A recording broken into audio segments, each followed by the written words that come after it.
Okay, today we're going to look at quadratic equations that have a leading coefficient, meaning that they have some kind of number and then another number, and then a lot of times they're going to have c and then equals 0. What we want to do is we want to make it just be this equals maybe negative c.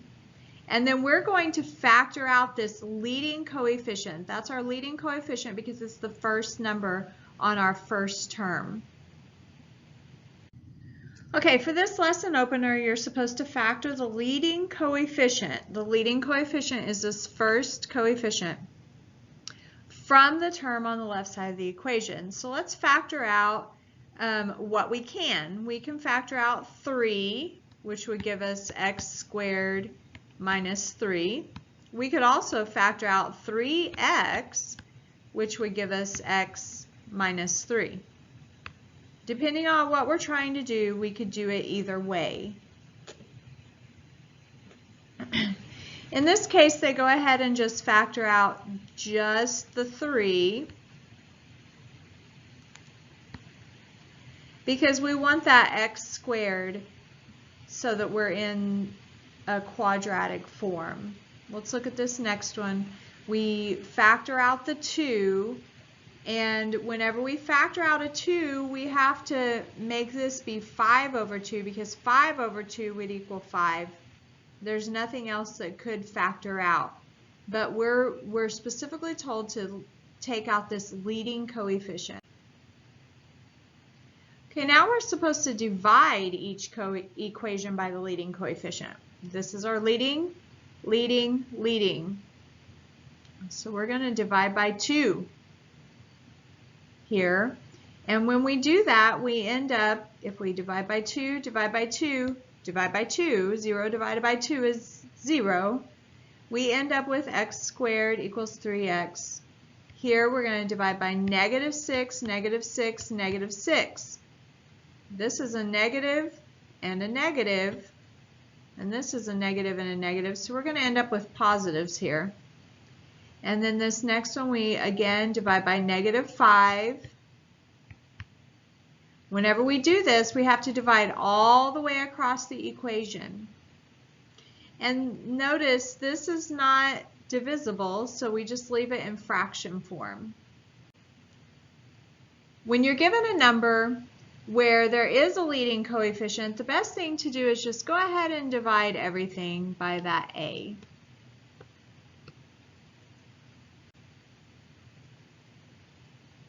So let's look at this. Let's go ahead and divide everything by 4.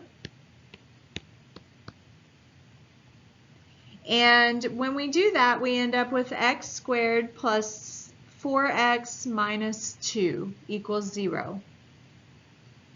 And if we go ahead and turn this into the type of polynomial or the type of quadratic equation that we just got done dealing with, then we're going to go ahead and add this over here.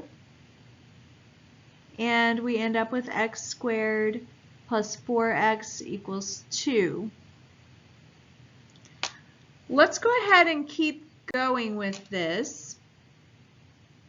And let's look at what happens next. If we keep going and we try to solve for x, we end up with, now we have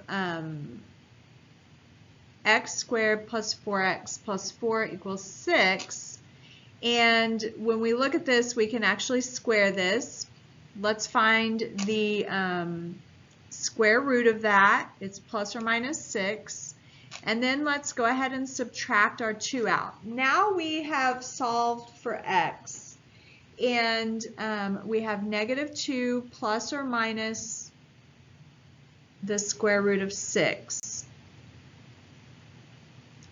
Let's look at another one. Let's divide everything by 3. Notice this is not going to divide, this is not going to divide, so we're going to leave those in rational form.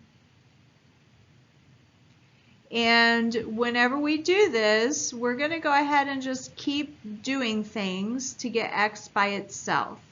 So let's go ahead and add our 1/3, and then let's go ahead and look at the number that completes the square. Remember, we divide this by 2 and then square it, which is 1/9. And so whenever we do that, when we add that square, that number that completes the square, we have to add it on the other side. And we end up with x minus 1/3 squared equals 4/9. And whenever we go ahead and solve that out, we had the square root of this, which is 2/3, and it's a plus or minus 2/3. So then we're going to add 1/3, and we're going to add that to the positive 2/3 or to the negative 2/3, and we're going to come up with 2 answers. And we need to make sure that we check that in our solution. Now this one's turned around a little bit. We could always write this as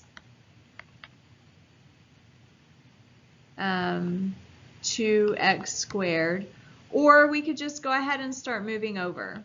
Okay, so we would end up with 2x squared minus 10x equals 3, and we divide everything by 2. And we end up with x squared minus 5x equals 3/2. And when we keep going with that, we're going to complete the square. Remember, we divide by 2 and then square it. When we divide by 2, we get 5/2. When we square it, it's 25/4. And we're going to add that to both sides of the equation, and we get x minus 5/2 squared equals 31/4. We're going to use our square root sign to go ahead and get that ready to go. And then we're going to add our 5/2 to plus or minus 31 over the square root of 31/2, and you just keep going until you have x by itself. Now in this case,